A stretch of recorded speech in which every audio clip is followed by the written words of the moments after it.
Welcome to our online class, my dear students. I hope you are hale and hearty, and I am also well by the grace of Almighty Allah. We have already discussed about narration or speech 4 classes. Today we also discussed about narration and or speech in class 5. আজকে আমরা 5টা class করব, পঞ্চমতম class করব। পঞ্চমতম ক্লাসের জন্য একটা passage দিয়েছি। এই প্যাসেজটার মতো করে তোমাদের পরীক্ষায় একটা প্যাসেজ থাকবে 3 থেকে 4 লাইনের বা 4 থেকে 5 লাইনের।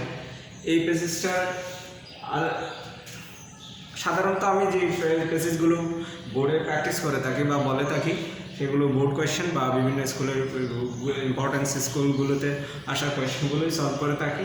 সো প্যাসেজগুলো খুবই ইম্পর্টেন্ট, মনোযোগ দিয়ে শুনতে হবে এবং বাসায় প্র্যাকটিস করতে হবে এবং লিখে নিতে হবে। যাই হোক, এই প্যাসেজটা দিয়েছি, প্যাসেজটা একবার আমরা পরে দেখব, তারপর আমরা সলভ করব। সলভ করার সময় আমরা বিশেষ করে আগে বুঝে নিব, তারপর দেন নোট ডাউন করব। এখন আমি প্যাসেজ একবার পরে দেখি। Good morning Mita, full stop, inverted comma শুরু। Why did you miss the most important class on the rules of passage narration yesterday? Interrogative চিহ্ন আছে, ইনভার্টেড কমা শেষ। I say, আমি বললাম। alas, exclamatory চিহ্ন, what a fool I am, আবার exclamatory চিহ্ন। please help me on the topic, inverted comma শেষ। she said, don't miss the class, let us discuss the topic, I say. যাই হোক, এবার আমরা অ্যান্সার লিখব।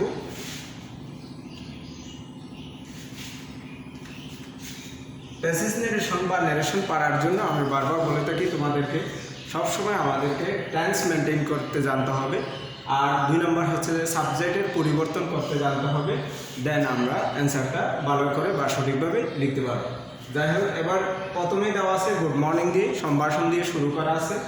সেই ক্ষেত্রে good morning, good night, good evening এ জাতীয় কোনো যদি কথা থাকে সেক্ষেত্রে আমরা সব সময় উইশড একটা ভার্ব চিন্তা করব বা ইউজ করব। সেক্ষেত্রে সেই, টোল্ড বা আস্কড ভার্ব যেগুলো আমরা ইউজ করি সেগুলো দিব না। আর মিথাকে বলছে, কে বলছে, এইখানে দেওয়া আছে আই সেড, আমি বলছি। সো কথা হয়েছে মিতার সাথে আমার, তাই আর প্রথমেই যেহেতু আমি বলেছি সেই জন্য আই দিয়ে শুরু করব।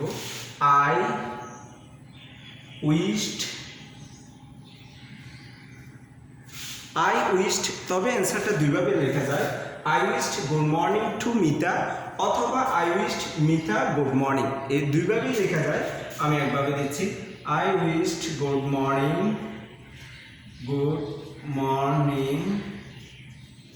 টু মিতা, এইভাবেই দেওয়া যায়। অথবা তোমরা যদি অন্যভাবে দিতে চাও, I wished Mitha good morning, ওভাবেও দেওয়া যায়।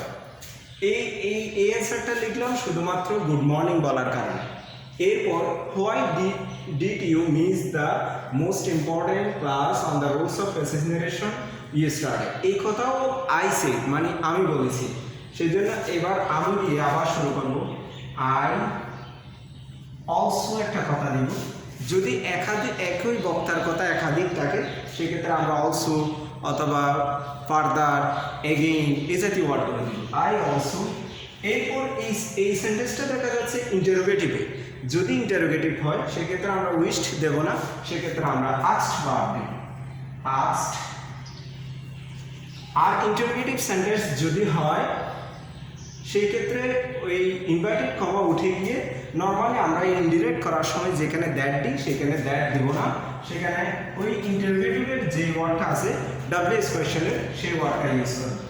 হোয়াই, এখানে ইউ সাবজেক্ট আছে, ইউ মানে হচ্ছে যে এখানে মিথাকে বোঝাচ্ছে, সেই জন্য আমরা প্রোনাউন হিসেবে শি দেব, শি। এবার এখানে ডাব্লিউএস কোয়েশ্চেনের পরে ডিড দেখা যাচ্ছে, ডিড থাকা মানে এটা পাস্ট ইনডিফিনিট টেন্স নির্দেশ করে। পাস্ট ইনডিফিনিট টেন্স থাকলে প্যাসেজ নারেশন করার সময় পাস্ট পারফেক্ট হয়ে যাবে, সেই জন্য শি হ্যাড। এবার ডাব্লিউএস কোয়েশ্চেনের পরে ডু, ডাজ, ডিড থাকলে ওই 3টে ওয়ার্ডের কখনো ব্যবহার আসবে না, যে ভার্বটা আছে সেই ভার্বটার ব্যবহার হবে। মিসের পাস্ট পার্টিসিপল ফর্ম হচ্ছে missed, I wished good morning to Mita, full stop. I also asked why. এখানে সাবজেক্ট ইউ মানে হচ্ছে মিতাকে বোঝাচ্ছে, সেই জন্য প্রোনাউন হিসেবে সি দিয়েছি। তারপর এই ডিড থাকার কারণে বুঝতে পারছি এটা পাস্ট ইনডিফিনিট, আর পাস্ট ইনডিফিনিট হলে পরিবর্তন হয়ে পাস্ট পারফেক্ট হয়ে যাবে, সেই জন্য হ্যাড দিয়েছি।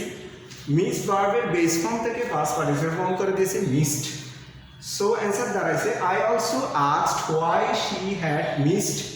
এরপর বাকি অংশ হুবহু লিখে দিন। The most important class on the topic on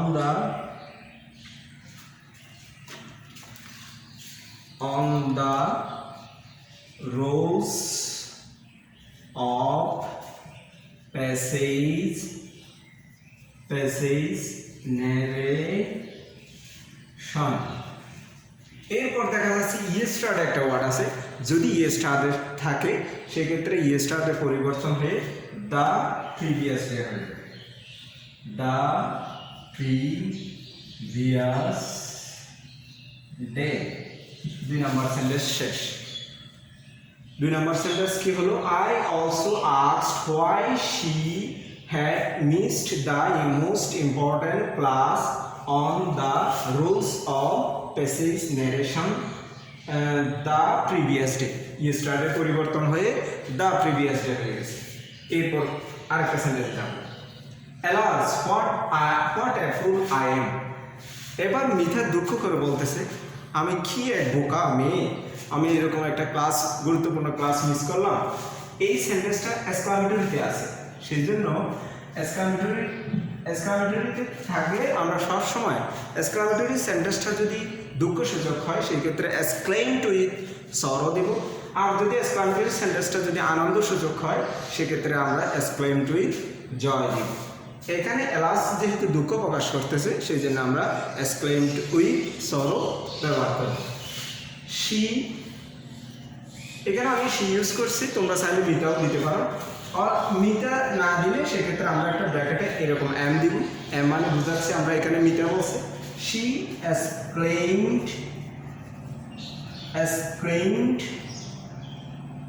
with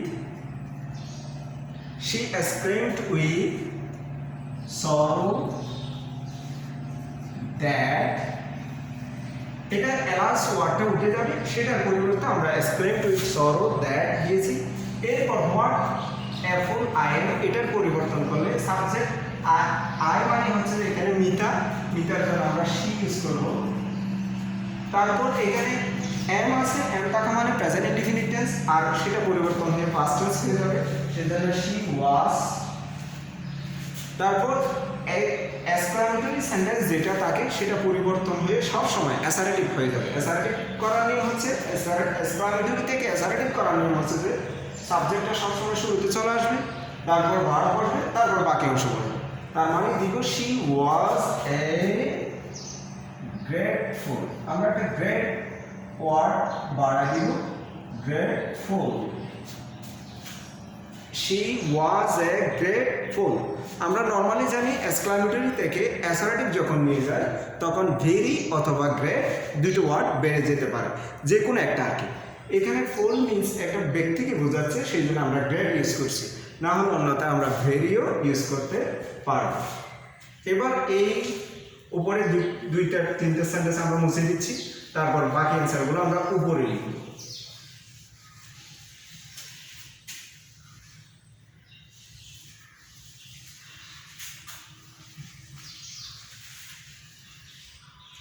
এবার দেওয়া আছে please help me on the topic she said.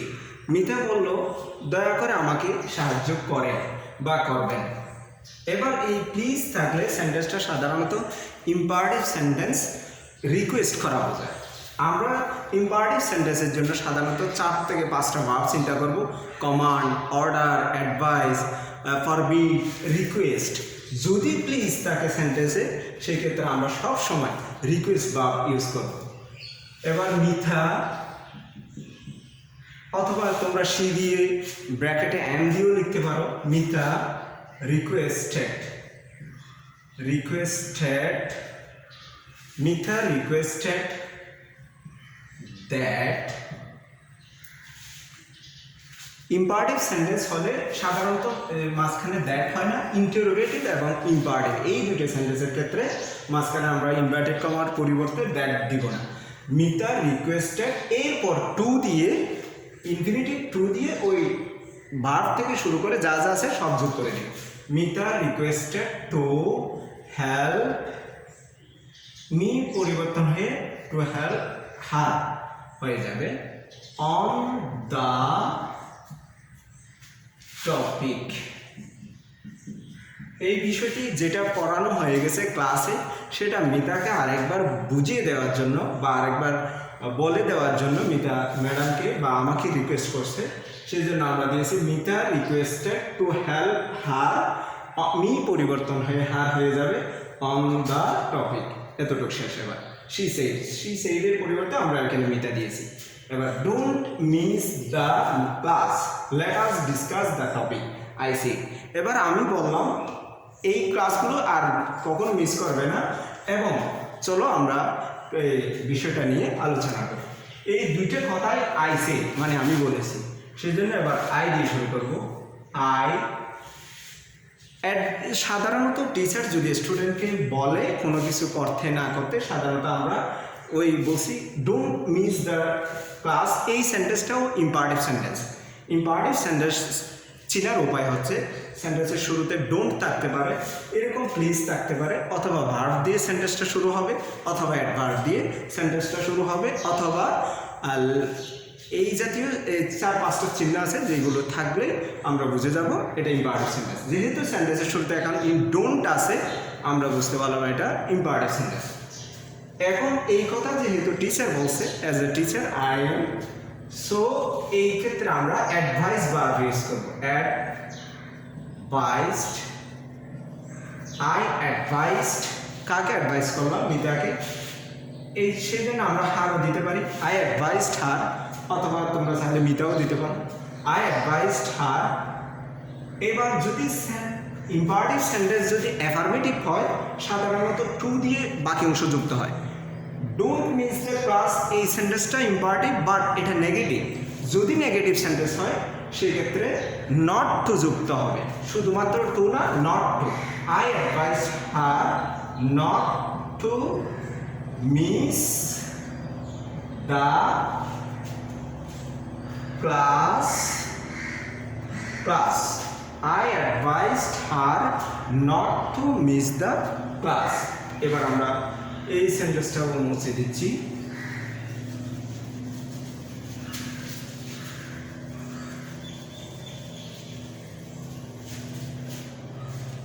এবার লাস্ট একটা sentence, let us discuss the topic I see. এই কথাও আমি বলছি, সেই জন্য আই দিয়ে শুরু হবে। আই যদি লেট আস থাকে, লেটের পর আস থাকে, সেক্ষেত্রে আমরা দুইটি ভার্ব চিন্তা করবো, একটা হচ্ছে প্রপোজড আর একটা সাজেস্টেড। সেই জন্য তোমার ইচ্ছা যে কোনো একটা দিতে পারো। আই প্রপোজড দি প্রপোজড, অথবা তোমরা চাইলে সাজেস্টেডও দিতে পারো। I proposed that. এরপর একটা দুটো প্রোনাউন ইউজ করা যায়, হয় উই না হয় দে।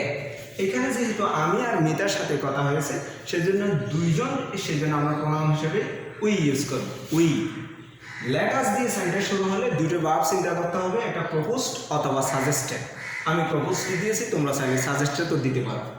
আই প্রপোজড দ্যাট, দুটো প্রোনাউন ইউজ করা যায় বলছি, একটা দে একটা উই। এখানে যেহেতু ব্যক্তি দুইজন সেই জন্য আমরা উই দিয়েছি। এরপর একটা শুড দিতে হয়, এটা স্ট্রাকচার এরকম আছে সেই জন্য আমাদের দিতে হচ্ছে। এই শুড কিন্তু এখানে নাই, উই শুড। এরপর ভার্ব থেকে যথারীতি যা আছে সব বসাই দিন। We should discuss the topic. এই এতটুকুই অ্যান্সার শেষ। আশা করি তোমরা এই প্যাসেজটা বুঝতে পারছো। এই প্যাসেজটাতে গুরুত্বপূর্ণ কয়েকটা রুলস ছিল, যদি ইম্পারেটিভ সেন্টেন্স হয় সেক্ষেত্রে বলছি ইম্পারেটিভ সেন্টেন্সের ক্ষেত্রে আমরা 4 থেকে 5টা ভার্ব চিন্তা করব, অ্যাডভাইস, অর্ডার, রিকোয়েস্ট, ফরবিড ইত্যাদি ইত্যাদি। যদি বলছি সেন্টেন্সে যদি প্লিজ উল্লেখ থাকে সেই ক্ষেত্রে আমরা সবসময় রিকোয়েস্টেড ভার্বটা চিন্তা করব।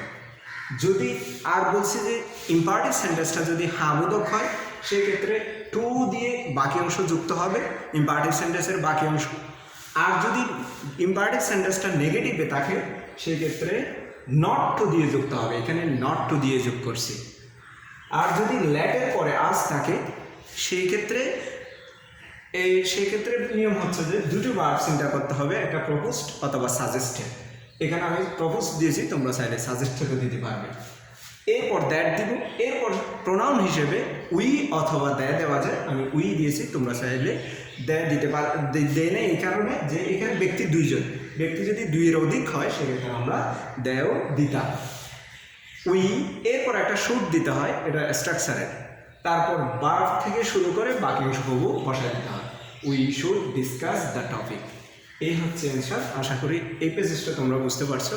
এই পেসেজের মতো করে তোমাদের বইতে যা পেসেজ আছে বা যেই সব মডেল কোয়েশ্চেনগুলো আছে, বোর্ড কোয়েশ্চেনগুলো আছে, এগুলো যদি বেশি বেশি প্র্যাকটিস করো আশা করি প্যাসেজ নেরেশন আর তোমাদের কঠিন থাকবে বলে মনে হয় না। এটা পেজ নেরেশনটা তোমাদের ক্লাস 8 থেকে শুরু হয়েছে, ক্লাস 10 এসে যদি পেজ নেরেশন এত কঠিন থাকার কথা বলে আমার মনে হয় না। আশা করি তোমরা এটা ইজিলি বুঝতে পারছো। বাসায় এরকম বসে বসে যদি তোমরা প্র্যাকটিস করো বোর্ড কোয়েশ্চেনগুলো, বিশেষ করে বিভিন্ন ইম্পর্টেন্স স্কুলগুলোর বা ফেমাস স্কুলগুলোর কোয়েশ্চেনগুলো যদি প্র্যাকটিস করো তাহলে তোমার পেসেজ নেরেশন ভালো করতে পারবে। সেই প্রত্যাশায় আজকের ক্লাস এখানে শেষ করছি। Thank you all.